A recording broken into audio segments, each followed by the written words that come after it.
ये भी आप शासनादेश जारी कर दें कि कांवड़ कौन कौन व्यक्ति लेके जा रहा है, मुझे बड़ा अच्छा लगेगा। ये जो कांवड़ है ये किस व्यक्ति की है, वो किस जाति से आता है और किस वर्ण में आता है, हिंदू धर्म के वो ब्राह्मण, वैश्य, क्षत्रिय या शूद्र, ये किस में आता है, ये भी आदेश कर दीजिए तो और अच्छा रहेगा। जब कांवड़ यात्री निकलेंगे उनको किसी तरह का चोट लगेगी, उनका कोई एक्सीडेंट होगा, किसी तरह की अनहोनी होगी, तो आखिर उसी जाति के डॉक्टर को वहां भेजा जाएगा। और जब उन्हें खून की जरूरत पड़ेगी तो यह भी उस पर स्पष्ट कर दीजिए कि उसी जाति के व्यक्ति का खून उसका चढ़ाया जाएगा। कब तक नफरत फैलाओगे? आप तो हिंदू के नाम पर शेड्यूल कास्ट, ओबीसी के लोगों को मंदिर में नहीं घुसने देते।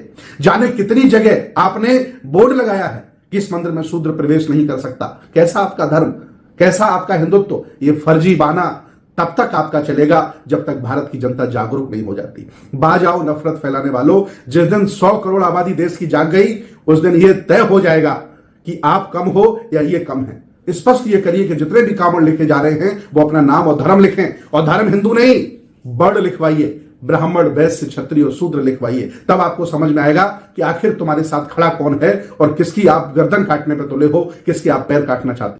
सम्मानित मुल्क के मालिकों, मैं बौद्ध भिक्षु सुमित रतन, अभी अभी उत्तर प्रदेश सरकार ने एक शासनादेश जारी किया है कि कांवड़ यात्री जहां जहां से गुजरेंगे वहां वहां जितने भी होटल हैं, चाय की दुकानें हैं, फल के ठेले हैं, सब्जी की दुकानें हैं, उन्हें अपने मालिक का नाम लिखना पड़ेगा। अर्थात ये चिन्हित करना चाहते हैं कि कांवड़ हिंदू हैं, और अगर वो मुसलमानों की दुकानों से, सिखों की दुकानों से, बौद्धों की दुकानों से, जैनों की दुकानों से या अन्य शेड्यूल कास्ट की जातियों की दुकानों से, मुसलमानों की दुकानों से सामान खरीदेंगे तो वो अपवित्र हो जाएंगे।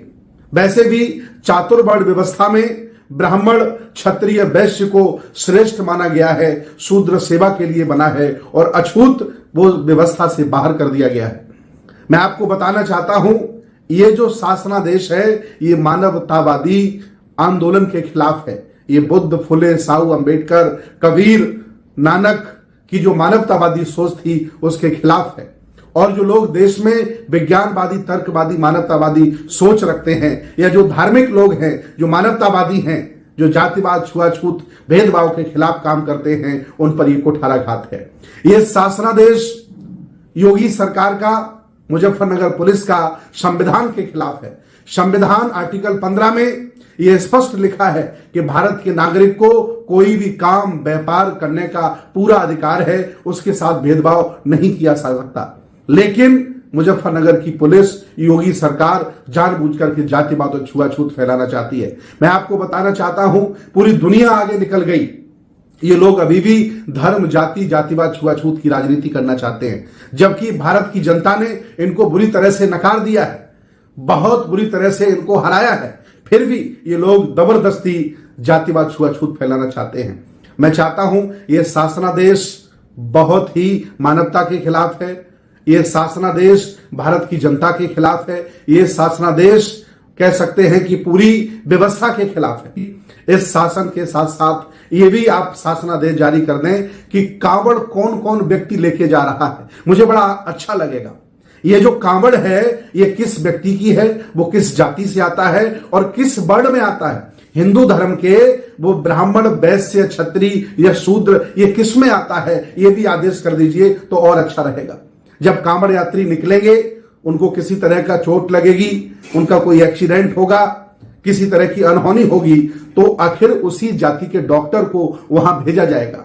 और जब उन्हें खून की जरूरत पड़ेगी तो यह भी उस पर स्पष्ट कर दीजिए कि उसी जाति के व्यक्ति का खून उसका चढ़ाया जाएगा। कब तक नफरत फैलाओगे? ये देश, ये संस्कृति, ये सभ्यता प्रकृति के खिलाफ कभी भी सरवाइव नहीं कर पाई। ये नफरत फैलाने वाले लोग, नाजी मानसिकता के लोग, संविधान की से नफरत करने वाले लोग, कब तक आप लोगों को बांटोगे? बहुत दिनों आपने बहुत दिनों तक देश की जनता का शोषण किया है, लोगों को जीने नहीं दिया, खाने नहीं दिया, व्यापार नहीं करने दिया, पढ़ने नहीं दिया, महिला को अबला बना डाला, उस पर घूंघट डलवाया आपने, उसे प्रयोग की वस्तु माना आपने।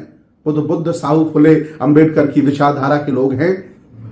इस्लाम एक कल्चर ऐसा है जहां धार्मिक कोई भेदभाव नहीं है, छुआछूत नहीं है। वो चाहे जिस जाति धर्म में पैदा हुआ हो, अगर वो इस्लाम को मानता है तो साथ साथ बैठता, गले लगाते हैं। आप तो हिंदू के नाम पर शेड्यूल कास्ट ओबीसी के लोगों को मंदिर में नहीं घुसने देते। जाने कितनी जगह आपने बोर्ड लगाया है कि इस मंदिर में शूद्र प्रवेश नहीं कर सकता।